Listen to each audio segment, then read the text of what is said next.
Zaraki Kenpachi's answer to he's the greatest of the Stern Ritter, the strongest. So, let's go.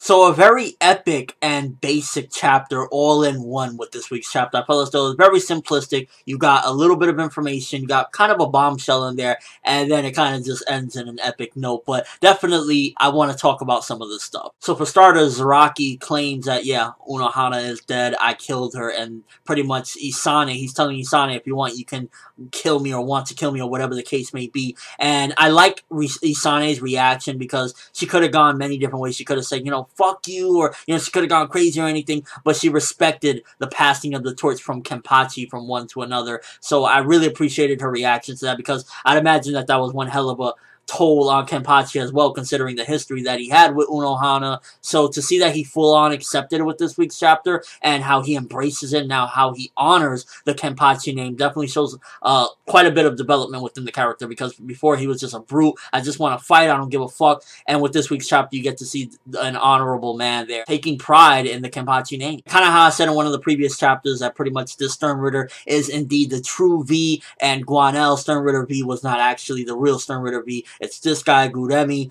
and he claims that he's the strongest. He says, I am probably the strongest of the Stern Ritters because of my imagination. Kenpachi, the one-liners, the fucking one-liners, he just says, so? Like, I'm like, you fucking, like, you're so badass. Like, I wouldn't say epic, but I feel as though that would just be lackluster of a word for him. It's like, I think badass motherfucker fits Kenpachi. Like, hashtag badass motherfucker whenever you see Kenpachi. Like, Guremi's thinking, yeah, man, I'm just gonna imagine I'm steel. And he's like, oh, you're steel? Just say so. I'll just cut you like I cut steel. Like, this motherfucker is just too goddamn kick-ass. And pretty much in order for Guremi to take out Kenpachi in any form, he's gonna have to do it in a different way, because, like, imagining himself as steel, that ain't gonna work. He's going to have to do what pretty much he did to Yachiru. I'm guessing, like, oh yeah, your arm is a cookie, and then it's, like, gonna crumble or something like that, because other than that, there's no way that he can, you know, like, oh, well, my body is impenetrable, or I'm a sponge, because Kenpachi's just gonna keep on going in slash and not giving a fuck. So he's going to have to be very creative with how he approaches Kenpachi, and I'm not gonna lie, even if he one-shots the Stern Ritter V, Guremi or whatever, it would be epic as fuck. I just want to see, like, a full-on demonstration of what he can do. In this chapter, all we really got was like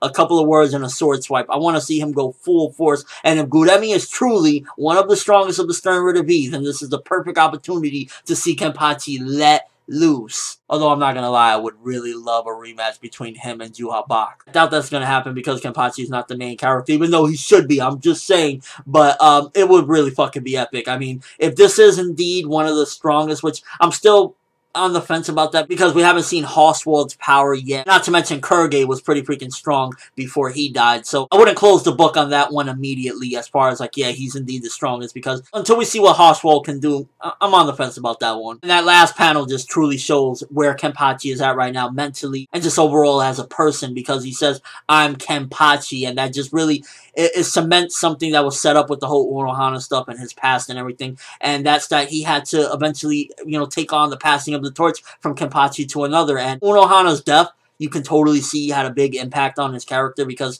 just with those few lines, just seeing that he is taking pride in something, he's actually taking notice in something, taking interest in something other than just swinging his sword, actually being a Kenpachi, it shows that he's changed. Let's just see that Bankai, baby. But not too much this week to talk about other than that. A good setup, not the greatest or anything like that. It was just mainly like, yo, Kenpachi is back, he's epic as fuck, Unohana confirmation of death, and he's a changed person. So I'm gonna give this one 7.5 out of 10. I felt it was a good setup. Can't wait to see Kenpachi let loose. Although I'm not going to 100% buy that Unohana is dead. I don't know. Even though he said it, I don't want to believe it. Maybe I should believe it. Fuck it, I'm not gonna believe it. But let me know what you guys think. First of all, how do you feel about Kenpachi? Do you feel as though he's definitely a lot different than before? Him taking this pride in being a Kenpachi? Do you truly believe that Unohana is dead? Do you believe that she is really 100%? Or you think there's a possibility that she's not? Maybe, he meant it metaphorically. Unohana's dead. Maybe she's reborn as a new person or something in his eyes. And just your overall thoughts of the chapter. Do you feel as though this is a good setup? Do you think Guremi is possibly the strongest indeed? Do you think he's bullshitting? You think Hoshworld is leagues above him? And do you think we're going to see that Bankai soon? I'm hoping if Guremi is not hyping himself up, then we might see that real soon. And I can't fucking wait. My body is ready. But that's all I have for this review. Thanks for watching. Hope you enjoyed. Thumbs up if you want to see that Kenpachi Bankai ASAP, because if he indeed does have Bankai, it's gonna be so epic, and you know it's gonna be monstrous. Either that or it's gonna be like cute and ironic. I'm ForneverWorld, and as always, people, have an awesome day.